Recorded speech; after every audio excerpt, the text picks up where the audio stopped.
اے میرے پروردگار، مجھ کو اور میرے ماں باپ کو اور جو ایمان لا کر میرے گھر میں آئے اس کو اور تمام ایمان والے مردوں اور ایمان والی عورتوں کو معاف فرما اور ظالم لوگوں کے لیے اور زیادہ تباہی بڑھا۔ جب زمین کوٹ کوٹ کر برابر کر دی جائے گی اور تمہارا پروردگار جلوہ فرما ہوگا اور فرشتے قطار در قطار آ جائیں گے اور دوزخ اس دن سامنے لائی جائے گی، تو انسان اس دن سوچے گا، مگر اب سوچنے سے اسے فائدہ کہاں مل سکے گا؟ کہے گا کاش میں نے اپنی اس زندگی کے لیے کچھ آگے بھیجا ہوتا، تو اس دن نہ کوئی اللہ کے عذاب کی طرح کا عذاب دے گا اور نہ کوئی اس کے جکڑنے کی طرح جکڑے گا۔ اے اطمینان والی جان، اپنے پروردگار کی طرف لوٹ چل، تو اس سے راضی وہ تجھ سے راضی، سو تو میرے خاص بندوں میں شامل ہو جا اور میری بہشت میں داخل ہو جا۔ اب جو کافر ہوئے ان کو دنیا اور آخرت دونوں میں سخت عذاب دوں گا اور ان کا کوئی مددگار نہ ہوگا، اور جو لوگ ایمان لائے اور عمل نیک کرتے رہے ان کو اللہ پورا پورا صلہ دے گا، اور اللہ ظالموں کو دوست نہیں رکھتا۔ اے نبی، یہ ہم تم کو اللہ کی آیتیں اور حکمت بھری نصیحتیں پڑھ پڑھ کر سناتے ہیں۔ کہہ دو کہ اگر تمہارے باپ اور بیٹے اور بھائی اور بیویاں اور خاندان والے اور مال جو تم کماتے ہو اور تجارت جس میں مندی سے ڈرتے ہو اور مکانات جن کو پسند کرتے ہو، اللہ اور اس کے رسول سے اور اللہ کی راہ میں جہاد کرنے سے تمہیں زیادہ عزیز ہوں، تو ٹھہرے رہو یہاں تک کہ اللہ اپنا حکم یعنی عذاب بھیجے، اور اللہ نافرمان لوگوں کو ہدایت نہیں دیا کرتا۔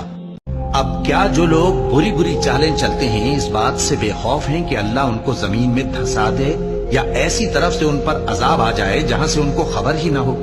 یا ان کو چلتے پھرتے پکڑ لے، تو وہ اللہ کو عاجز نہیں کر سکتے، یا جب ان کو عذاب کا ڈر پیدا ہو گیا ہو تو ان کو پکڑ لے؟ بے شک تمہارا پروردگار بہت شفقت کرنے والا ہے، مہربان ہے۔ اور ہم ان کو قیامت کے بڑے عذاب سے پہلے دنیا کے عذاب کا بھی مزہ چکھائیں گے، شاید وہ ہماری طرف لوٹ آئیں۔ اور اس شخص سے بڑھ کر ظالم کون جس کو اس کے پروردگار کی آیتوں سے نصیحت کی جائے تو وہ ان سے منہ پھیر لے؟ ہم گناہگاروں سے ضرور بدلہ لینے والے ہیں۔ دین اسلام میں کوئی زبردستی نہیں ہے،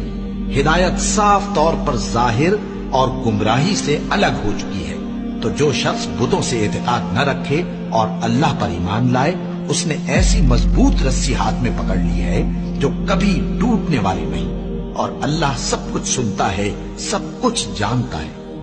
اور جب وہ دوزخ کے گڑھے میں گرے گا تو اس کا مال اس کے کچھ بھی کام نہ آئے گا۔ یقیناً راہ دکھا دینا ہمارا ذمہ ہے، اور بے شک آخرت اور دنیا ہماری ہی ملکیت ہیں، سو میں نے تم کو بھڑکتی آگ سے خبردار کر دیا ہے۔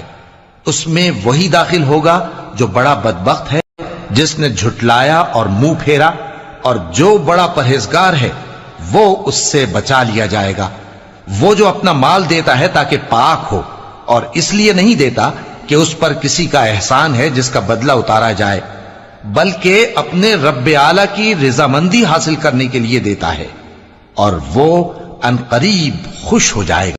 اور تم جس حال میں ہوتے ہو، یا قرآن میں سے کچھ پڑھتے ہو یا تم لوگ کوئی اور کام کرتے ہو، جب اس میں مصروف ہوتے ہو تو ہم تمہارے پاس ہوتے ہیں، اور تمہارے پروردگار سے کوئی ذرہ بھر بھی چیز پوشیدہ نہیں رہتی، نہ زمین میں اور نہ آسمان میں۔ کی قسم جب وہ چھا جائے، اور دن کی قسم جب وہ روشن ہو جائے، اور اس ذات کی قسم جس نے نر اور مادہ پیدا کیے کہ تم لوگوں کی کوشش طرح طرح کی ہے، سو جس نے اللہ کے رستے میں مال دیا اور پرہیزگاری کی اور بہترین بات یعنی کلمہ توحید کو سچ جانا، تو اس کو ہم آسان طریقے کی توفیق دیں گے، اور جس نے بخل کیا اور بے پرواہ بنا رہا اور بہترین بات کو جھوٹ سمجھا، تو ہم اسے رفتہ رفتہ سختی میں پہنچا دیں گے۔ کیا انہوں نے نہیں دیکھا کہ ہم بنجر زمین کی طرف پانی رواں کرتے ہیں، پھر اس سے کھیتی پیدا کرتے ہیں جس میں سے ان کے چوپائے بھی کھاتے ہیں اور یہ خود بھی کھاتے ہیں؟ تو یہ دیکھتے کیوں نہیں اور کہتے ہیں اگر تم سچے ہو تو یہ فیصلہ کب ہوگا؟ کہہ دو کہ فیصلے کے دن کافروں کو ان کا ایمان لانا کچھ بھی فائدہ نہ دے گا، اور نہ ان کو مہلت دی جائے گی، تو ان سے منہ پھیر لو اور انتظار کرو، یہ بھی انتظار کر رہے ہیں۔ کہہ دو کہ موت کا فرشتہ جو تم پر مقرر کیا گیا ہے تمہاری روحیں قبض کر لیتا ہے،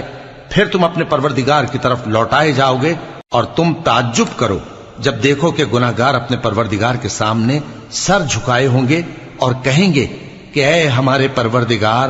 ہم نے دیکھ لیا اور سن لیا، تو ہم کو دنیا میں واپس بھیج دے کہ نیک عمل کریں، بے شک ہم یقین کرنے والے ہیں۔